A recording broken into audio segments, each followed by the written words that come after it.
Good afternoon, everybody, and thanks so much for joining us. Will Dupree here in the KXAN Live studio. We're going to go live now to Washington, D.C., just outside the U.S. Capitol, where Representative Sheila Jackson Lee of Texas is going to be speaking about the John Lewis Voting Rights Advancement Act. She is joined by several Texas State House Democrats who still remain there in Washington to talk about this legislation. A number of Democrats here in the state fled to D.C. to prevent the Republicans here from passing a voting bill, and they really touted this one in particular, named for the former congressman and famed civil rights leader John Lewis.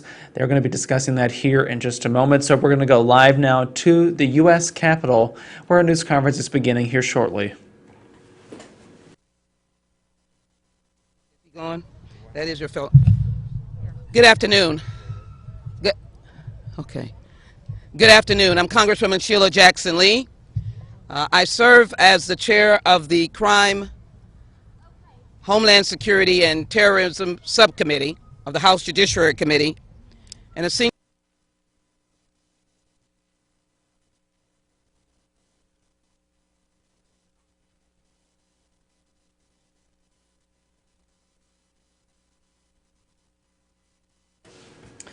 Hi there, everyone. We're seeming to having some technical difficulties bringing you this live signal.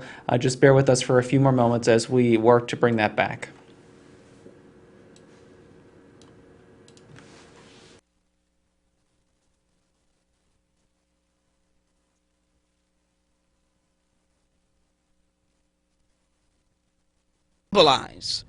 And we realize that there are other states that have their challenges, but Alabama, her family's history, the march across the Edmund Pettus Bridge, the blood stains that were there are all in her state and in her congressional district. I have no hesitancy to give her deference and respect. Let us honor the Honorable Terry Sue. Yeah.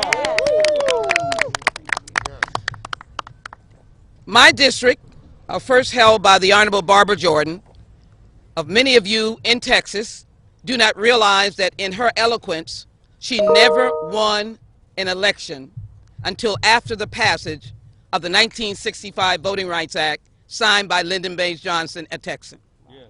In recent history, Texas is now noted as the hardest state to vote in the entire nation. The hardest state to vote in. The 18th Congressional District, the maiden district that sent the first African American to the United States Congress since Reconstruction. Wow. Is a voting rights district. Because of the great help of my colleagues, we were able to make a record for me and others to go into court because we could never get a district that would be representative of people to have one vote, one person. Yeah. So the district that I represent now has been drawn by the courts pursuant to the 1965 Voting Rights Act, done under the Voting Rights Act, Congressman Sewell, before imploded by the Shelby case. Yeah. And so if we do not vote and pass H.R. 4, this will be the very first census that we will have without the protection of innocent voters, young voters, disabled voters, senior citizens, and of course, ethnic and language minorities. Yes. Yes. Let me tell you, my sisters and brothers, who I'm standing with, this dynamic Texas Democratic delegation. Yes. We are not a selfish community, Latinx and Asians and African Americans. I want you to know that it was Barbara Jordan who wrote the language, my predecessor on this committee. And just as a sense of humor, when I got here, they said, there's no other committee you're going to. Don't even ask, it's judiciary. I don't know, the Honorable Barbara Jordan was alive then. I don't know if she orchestrated that. But it was the Honorable Barbara Jordan that wrote the language for language minorities that then put a needy Texas under the 1965 Voting Rights Act. But what you will also hear, and probably Congressman Sewell will reaffirm, that no matter what meeting we're in, no matter what small group we're in, no matter what civil rights task force we're working with, everyone says that Texas will always be under the Voting Rights Act. Have no fear that the egregious voting violations will always, until we get a change, put Texas under the Voting Rights Act. And so, for anyone to give another narrative that my friends that are standing here are not heroes and sheroes, they don't know their history. And they don't understand the wonderful John Robert Lewis that Terry grew up with and that I knew for 27 years. We began to call ourselves brother and sister because I immediately gravitated to him and the march across the Edmund Pettus Bridge for 27 years that I've been here. I was thinking of the bloodshed, the emotion when I walked across that bridge arm in arm with presidents, congresspeople, foot soldiers, Miss Boynton, Terry's mom, and I know her dad marched as well. And to be able to see law enforcement there to protect us, but my mind went back to the horses that beat innocent Americans who wanted to vote. We're in the midst of this vote now. We're voting on the rule. Both Congressman Sewell and myself were on the floor, and here's what I said.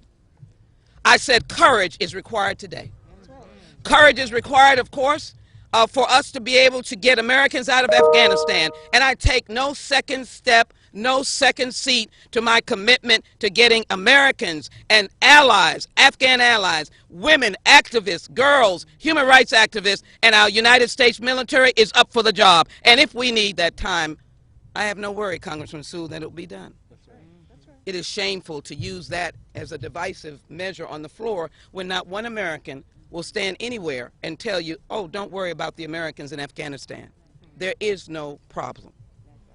But what will be courageous is if you can unshackle yourself from partisan politics, from the insurrection on January 6th on the big line, and realize that every single voting rights reauthorization, Republicans and Democrats stood together, not as Republicans and Democrats, but as Americans. I asked my colleagues, do they have courage? And that is why we're standing here today. Let me conclude on the elements of this bill. And I know that there are elements that are in the weeds. But what we do know is that under Section 2, we have forthright protection from the diminution of the vote in terms of the unfair, biased redistricting, which we're about to start in 3 to 4 weeks. When I came to Congress, the Democratic Texas congressional delegation was the majority. But with a swift pen, the truth began to dismantle, and districts began to be lost, and members were put in positions that they would lose one after another. Voters were not able to vote for a person of their choosing, and it is beginning to happen in 2021, and they want to rush to get it done with SB 7 because they know that the Voting Rights Act is not in place, and they want to diminish the voting power of Texans.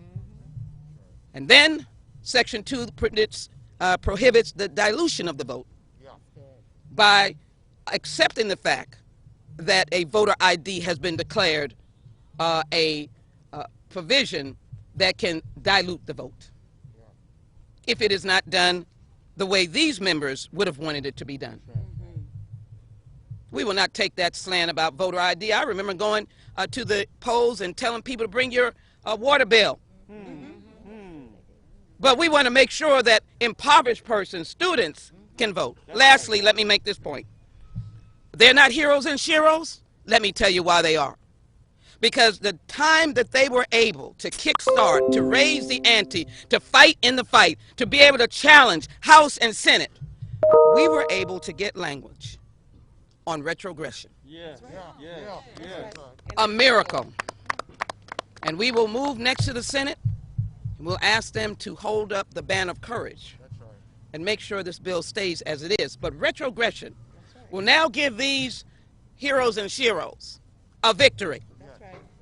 You wonder why they're still here? You wonder why nothing penetrates their soul? They should be here, others are there, others are on the floor. I make no comment about any member's individual expression of conscience. But I think the narrative has to be clear here, Congresswoman, is that these members have stayed the course. Yes. And out of that fight has come that provision on retrogression with the civil rights community, with us on judiciary, with you. And that means that SB 7, even if it is enacted as a law, Section 2 under retrogression can claw it back. Yes. And it will be under the H.R. 4 House Judiciary Committee on to the United States Senate. That is the victory. Yeah. And so I conclude my remarks by simply saying, as I started, and to yield now to the distinguished gentlelady from Alabama, that there is a need to protect the democratic republic. Someone wants to say Democrats and Republicans. No, this America is a democratic republic. Yeah. It is America's country. This is America's law. This is America's Constitution. And the 13th, 14th, 15th Amendment guarantee, there are no slaves, but it guarantees our right to vote. And that's what Congresswoman Terry Sue has stood for in the John Robert Lewis bill. Ladies and gentlemen, Terry Sue from Alabama. Well, let me just say, I'm Congresswoman Terry Sewell, and I proudly represent Alabama's Civil Rights District. It's the cities of Birmingham, Tuscaloosa, Montgomery, and my hometown of Selma, Alabama. And I just want to say that to the Democratic Texas legislature, you guys are living up to the ideals that John Lewis espoused. He said that sometimes it's necessary to get into trouble. Yeah. He called it good trouble. Yeah. And so I am honored to stand with you all as you literally uphold good trouble. And of course, you are represented mightily in Congress by the queen of good trouble, Sheila Jackson Lee. Yeah. I am so honored to not only call her a friend and a colleague, but a mentor. She has really taken me under her wing, and I am in awe of her tenacity, her energy, her eloquence, and her courage. Thank you so much, Madam Soror, as I call you. And I just want to say that H.R. 4 is really about the people. Old battles have become new again. No longer are we allowed or told that we have to count how many bubbles there are in order to register to vote, or be able to recite how, the 67 counties in Alabama in order to vote. But I want you to know that the modern day barriers to voting are no less pernicious That's right. That's right. than those literacy tests and those poll tests. That's right. And what we must do, as we did back in the 60s, is when we see states running amok, we need federal oversight. If it wasn't for federal oversight, we not only would not have gotten the Voting Rights Act, we wouldn't have gotten the Civil Rights Act. That's right. That's right. Okay, so we know that when states like Texas and Alabama and Georgia and Mississippi and Louisiana, and the list goes on, we see that after the Shelby versus Holder decision, we saw states like North Carolina and Texas reinstate restrictive voting laws. And those voting laws are suppressive, oppressive, depressive. They stop the people who need to vote from voting. I often say that H.R. 4 is about restoring the vote, V-O-T-E, voices of the excluded. Yeah. Voices of the excluded. And I stand with these Texas Democrats as they stand up for the people. That's what we need. And I just also want to invoke John Lewis as I go back into the chamber. No more words have John said than to say that the vote is the most powerful nonviolent tool in our democracy. And when states like Texas and Alabama go amok, we need to stand up and be guardians of that democracy.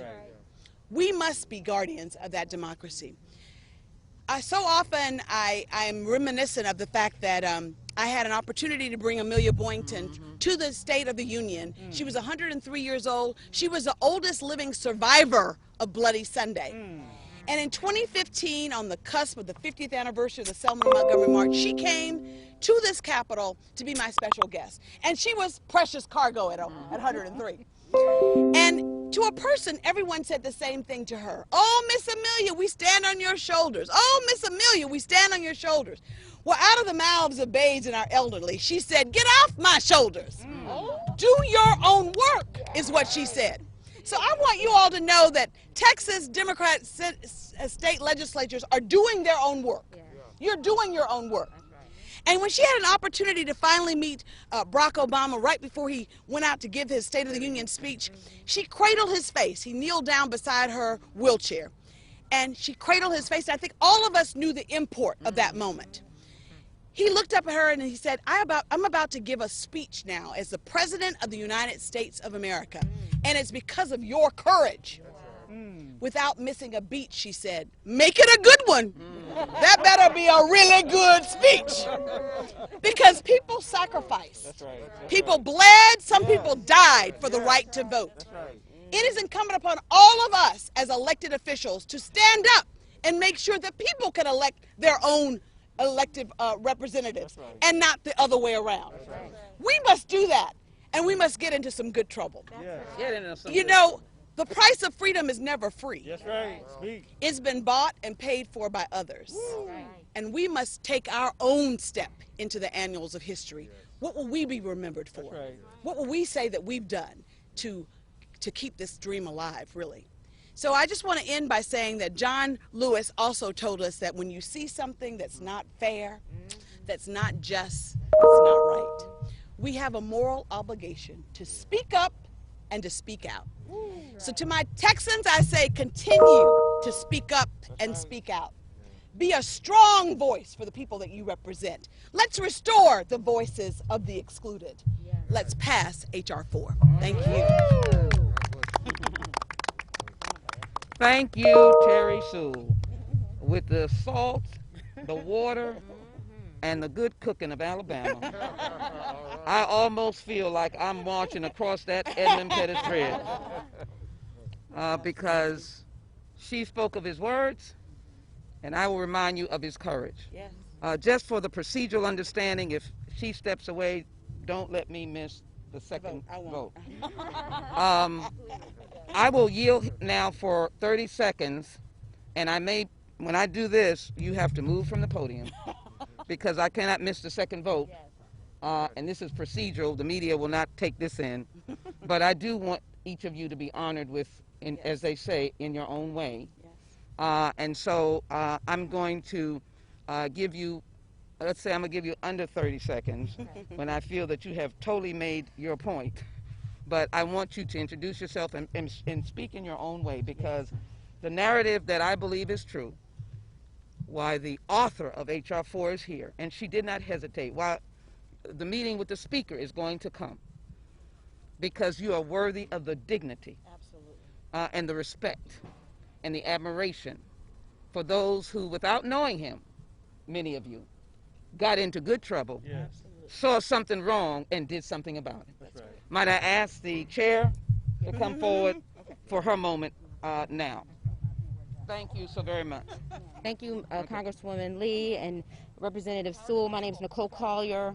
I'm the chair of the Texas Legislative Black Caucus. Look, we left Texas because we knew the fix was in. We knew the writing on the wall that they were not, that all they were trying to do was make it harder to vote. They were not trying to increase or expand access to the ballot box. So we did all that we could do, and we left Texas and came to Washington because the answer is here. When we first got here, the John Lewis Voting Rights Act hadn't even been brought forth. And now today, they are about to vote on it. Yay! So we are grateful for the action of the House to make sure that they protect our freedom to vote and that all Americans will have their voice and their vote counted.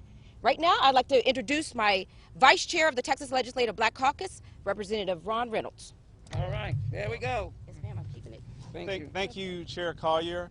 And I want to thank my own mentor, Congresswoman Sheila Jackson Lee, for her fearless leadership. And Congresswoman, you don't just represent the state of Texas, but you have been the representative for America when it came to speaking truth to power. Yes. And all of our colleagues are here on the right side of history fighting for their precious fundamental right to vote. As Congresswoman Sewell just stated, We stand on the shoulders of former Congressman John Lewis. And when I put on my Good Trouble mask today, I felt his presence. And I feel his spirit invoked in all of the actions that are taking place. And I am so proud of my courageous colleagues from Texas that have been fighting since day one. And we're going to continue to fight until this bill is passed and then ask the United States Senate to do the same thing. Thank you. Thank you. And who would be next? All right. Introduce yourself. We have a meeting with the speaker, and I'm going to need to close. Richard Pena Raymond, Laredo, Texas, the Hispanic with the most seniority in the Texas House of Representatives. We're here for a very simple reason, because we have a dream. We have a dream that someday every American who has a right to vote will be able to vote and not have to jump through all these hoops and all these forms of intimidation that are being contemplated across the country, including, regrettably, in the state of Texas. And finally, I'll say this. Yeah, we're going to fight. If you're going to fight against our ability to vote, then we will fight back. They want to put out arrest warrants for us? Put out arrest warrants for us. We will fight. We will fight, and we shall overcome. Thank you. Thank you. All right. Yes, I'm proud to be here with my colleagues from Jefferson County, Texas. We are here because we took an oath. We took an oath to protect the rights of our constituents. And when we face what we're facing down in Texas, we know that the best way to protect those rights is working with our congressional delegations and getting a bill that can preempt the damage that's being done by Senate Bill 7 down in our own very state. But we can get around that, and we can protect the citizens' right to vote, and that is what we gave an oath to do. And I thank all of my Congressman Sheila Jackson Lee, who has always been down in my district doing hurricanes every time, helping out, and I enjoyed working so much with her on this issue. Thank you. Thank you so very much. Anybody else? Excuse me.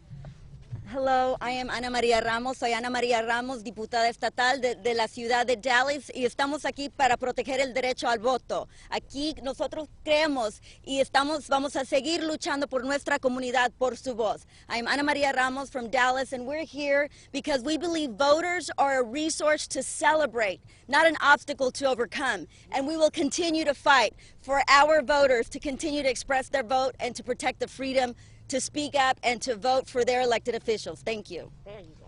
Thank you. I'm Carl Sherman from the state of Texas, Dallas, Texas specifically. I want to thank Congresswoman Jackson Lee, Congresswoman Sewell for your leadership. Time is running out on democracy in Texas, but truth is marching on. Time is running out for the political insurrection that the legislators in the state of Texas are trying to do, but truth is marching on.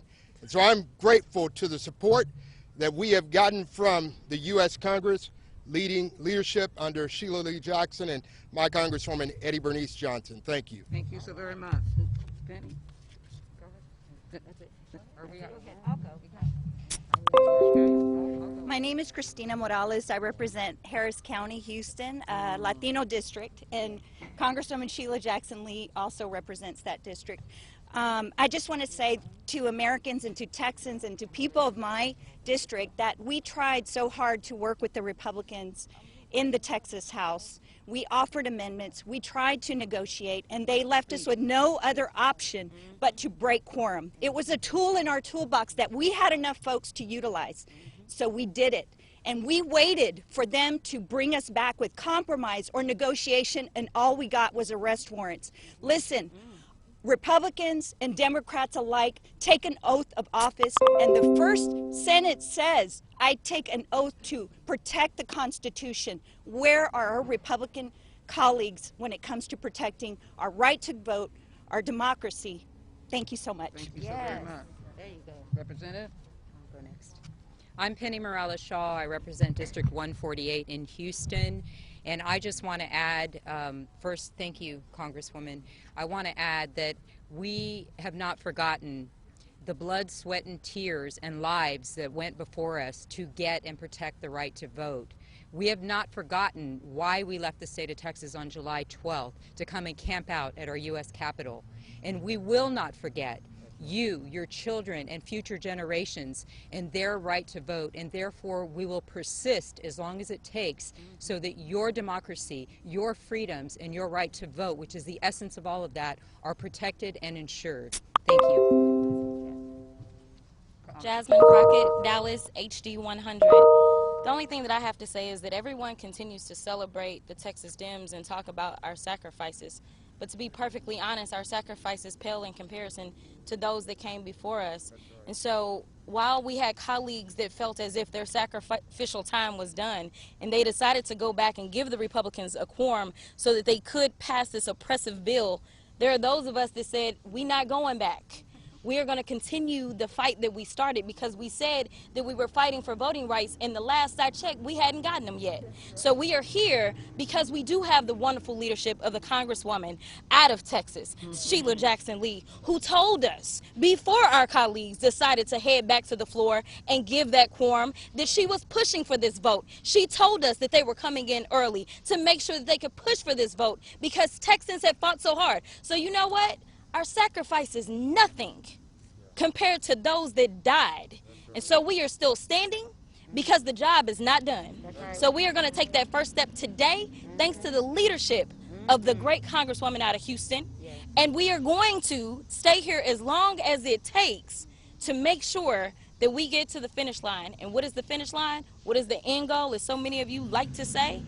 It is voting rights for all in this country. Thank you. All right. This is why I am honored. They will soon be meeting with the Speaker of the House. I'm honored that the Speaker, the third in line to the presidency, recognizes the narrative and the truth of their presence here. I want to close this opportunity and take maybe a few questions so that we will not lose our place to vote and also the momentum of this day. Just procedurally, as this vote passes, and I'm going to be assured that there will be no one that will stand in the midst and breach the singular power of justice. That no member who has had the benefit of this Constitution, who understands a democratic republic, will vote no on this rule. Those that choose to do so, minds will be lacking in memory to the January 6th insurrection and to the continued big lie that has caused violence and disruption and fights that I've never seen in this country. I want to bring tranquility and peace.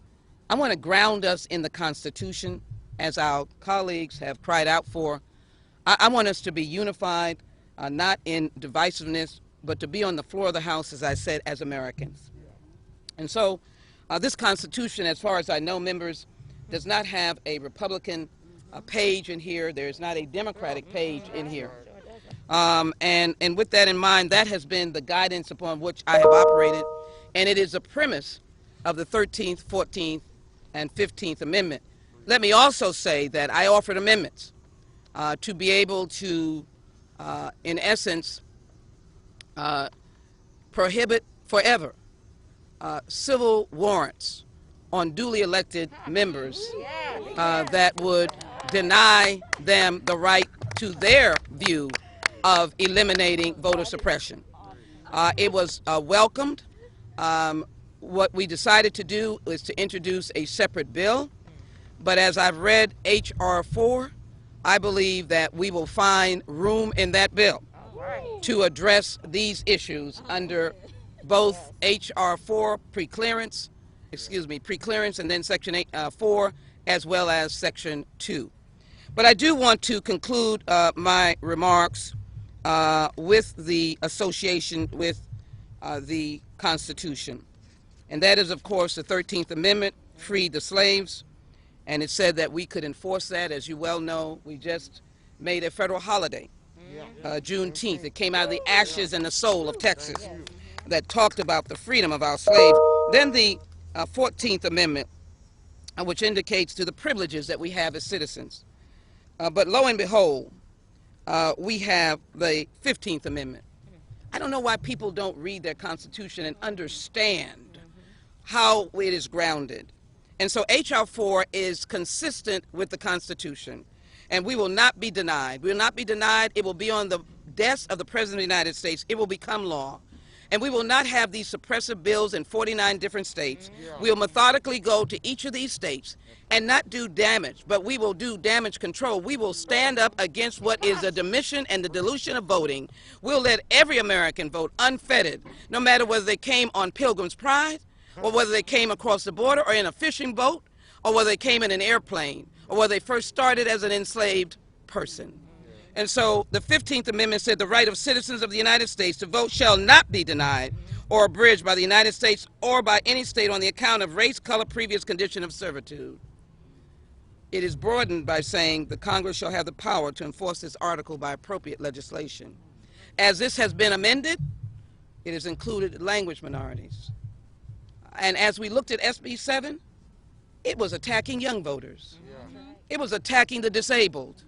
It was attacking legitimate elections when it was allowing the court, directing them to undo a legitimate election. That is the most heinous example of why we need H.R. 4. We're not finished yet. We're in the middle of voting for the rule. The test is coming. And we're leaving here to be part of that test. And then we'll debate. And we'll be able to pass that bill. And I think the momentum that has come about will not be undermined when we go to the United States Senate. Is there any quick question that we need to respond to? Yes. You are, I'm sorry.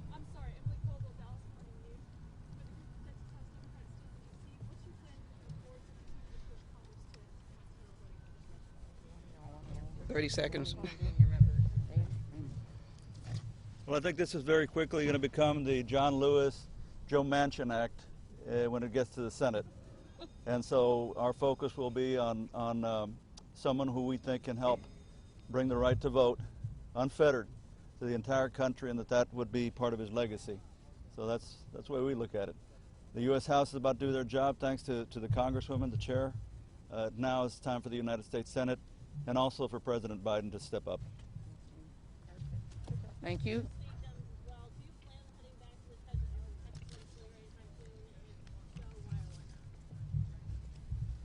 No, we do not. It is not our intent to return to Texas to go be a part of that sham suppression COVID Latin legislative session. They have reintroduced the same bill that we originally left from. So they're not interested in negotiating, so we're not interested in hearing from them. So we will be here advocating for where we know we can get answers right here in Congress, and so we're going to support the efforts and work towards that passage. So we'll be here. They obviously have to make their decision, but we hope that when they are returning, that they will have in their hand, they will be clutching in their hand H.R. 4, because one of the most serious 10-year actions that legislators can take is the redistricting, the redrawing of lines for innocent human beings to be able to have their right to vote and select a person of their choosing. And right now, the construct of the Texas legislature and the governor and the lieutenant governor is to ensure that that vote is diminished and that it is diluted, and in order to be protected in redistricting, again, not Republican or Democratic, but to ensure people have the right to vote under the Constitution, the H.R. 4, we're pushing for that to move forward. Some of the opposition on the floor was telling states what to do. I have no desire to tell states what to do. I only have a desire that my innocent voters who are not elected, they're not governors, they're not lieutenant governors, have their right protected to vote. Thank you. All right, thank you guys. We have to go in. Y'all go over to the overhang and I'll get you in. Picture with you. Okay.